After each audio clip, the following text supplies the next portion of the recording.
गांव लोगन के बड़ी गति बहू बेचारे ठंडी के महीने में एक लोटा इधर एक लोटा उधर, लेकिन जान ले अगर टीका लगावे लगे ना तो 45 मिनट से कम न लगाइए।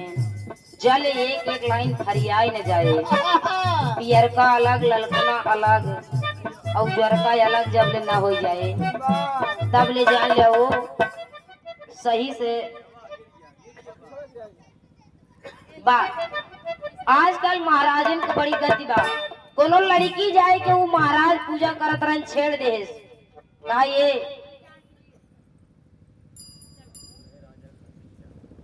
और दूल्हे राजा जी के भतीजे जी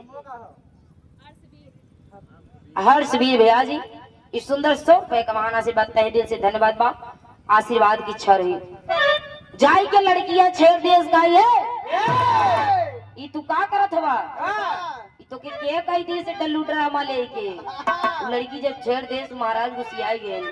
लड़की का ये कहा दिया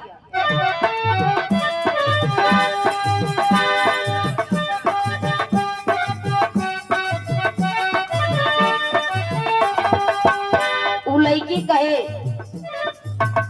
कहे भैला पुजारी देला किस्मत बिगाड़ी,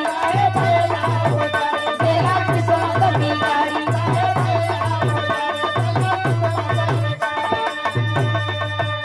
कहे भैला पुजारी देला किस्मत बिगाड़ी। लड़की कहे ये सब क्या ड्रामा है, क्यों खान के रखे हैं आप। काहे भैला पुजारी देला किस्मत बिगाड़ी, करा हमारा सियारी दुपहरिया, करा हमारा सियारी दुपहरिया, करा हमारा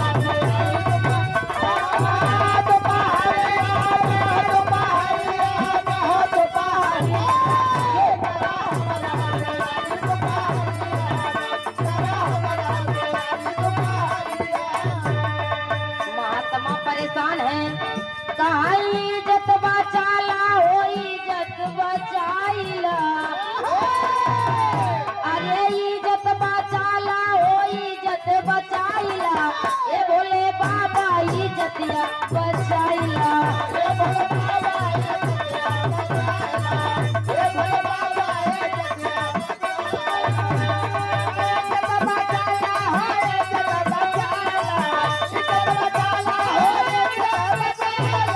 ए भोले बाबा इज्जतिया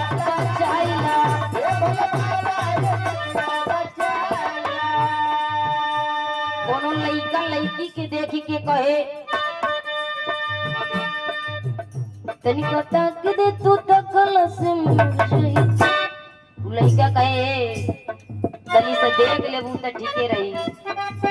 अगर बारे जमाना आजकल के लड़कन लड़की के देख के तरी जाते भैया, तनिक तक दे तू तकल से पर जाई आइयो मार जाई, बिना गंगा में नहाइले हम तर जाईती,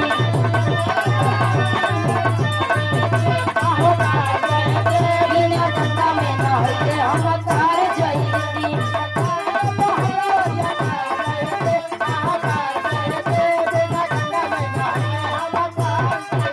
तनिका ताक दे तू तकला से मार जाई आइयो मार जाई, बिना गंगा में नहाइले हम तर जाईती।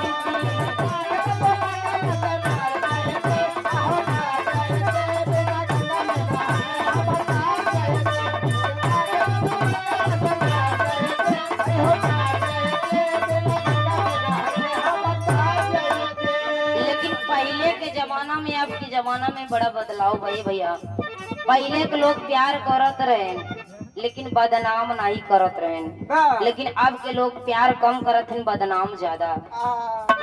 तनिका ताक दे तू तकला से मर जाई अयो मर जाई, बिना गंगा में नहाइले हम तर जाईती।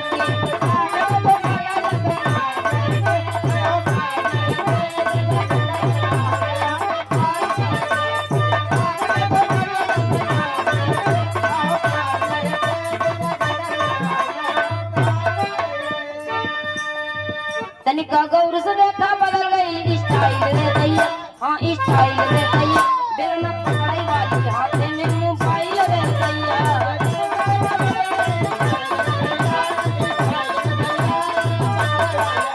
क्या बात है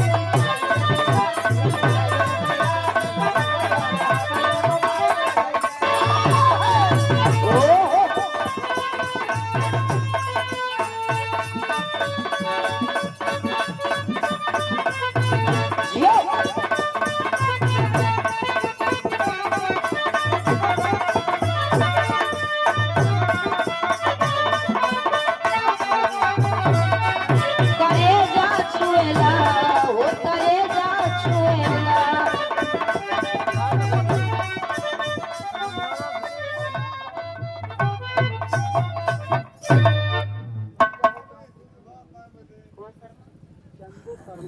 चंदू शर्मा भैया जी गौरीपुर की गौरी शंकरपुरा है कि गौरीपुरा है गौरीगंज आए हो